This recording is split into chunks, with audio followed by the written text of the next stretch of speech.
So hey guys, I welcome you to my channel SSC smart classes. तो यहाँ पे देख लेते हैं जो आपकी झारखंड और जो आपका मतलब बिहार है, तो मतलब पटना रीजन के ही अंडर आते हैं, तो उनकी हम वैकेंसी जान लेते हैं। इनकम टैक्स इंस्पेक्टर की आपकी कितनी सेंक्शन स्ट्रेंथ है, टैक्स असिस्टेंट की एमटीएस के लिए कितनी वैकेंसीज।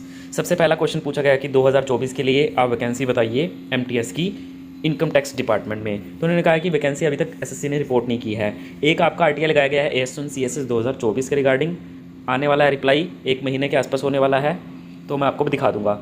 अभी यहाँ पे देखिए आपका ये इनकम टैक्स डिपार्टमेंट में आपकी पूछी गई थी जो वैकेंसी है, ठीक है आपकी।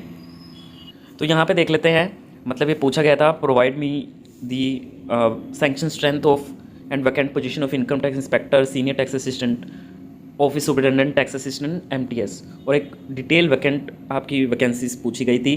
तो देखिए आपको यहाँ पे आइडिया लग जाएगा। इनकम टैक्स इंस्पेक्टर की जो सैंक्शन स्ट्रेंथ 403 है और जो वर्किंग स्ट्रेंथ है वो 381 है, ठीक है 381 है। तो यानी कि मैं आपको कहूँ लगभग 22 वैकेंसीज आपकी इनकम टैक्स इंस्पेक्टर की अभी खाली हैं।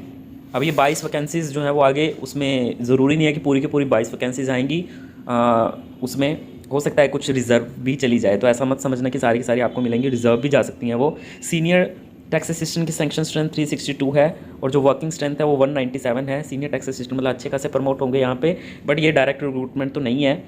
ऑफिस सुपरिटेंडेंट की है, एसएस की है 115 और वर्किंग स्ट्रेंथ है 107। लेकिन हमारा जो मैटर ऑफ डिस्कशन है वो टैक्स असिस्टेंट के रिगार्डिंग है। तो यहाँ पे टैक्स असिस्टेंट की है आपकी 367 भैया, और जो वर्किंग स्ट्रेंथ है वो 335 है। यानी कि मैं सीधा सीधा कहूँ कि आपकी 32 वैकेंसी आपकी टैक्स असिस्टेंट की यहाँ पे निकल के आ रही हैं। इसके अलावा जो आपकी एमटीएस है, एमटीएस में भी ठीक ठाक वैकेंसीज आपको देखने को मिल रही हैं। मतलब ये लगा लीजिए आपकी 342 - 164। तो ये आपकी जो वैकेंसीज़ हैं वो आपकी एमटीएस की रहने वाली हैं। तो ये आपकी ओवरऑल मतलब 3 ही वैकेंसी से आपको मतलब रहता है, income tax inspector, tax assistant and MTS की, क्योंकि यही आपकी डायरेक्ट रिक्रूटमेंट के थ्रू निकलती हैं। बाकी मैंने आपको ऑफिस सुपरिटेंडेंट, सीनियर टीए का भी बता दिया कितनी इनकी वर्किंग स्ट्रेंथ है और कितनी इनकी सैंक्शन स्ट्रेंथ है। वीडियो अच्छी लगी तो प्लीज़ लाइक शेयर सब्सक्राइब जरूर कीजिएगा। धन्यवाद।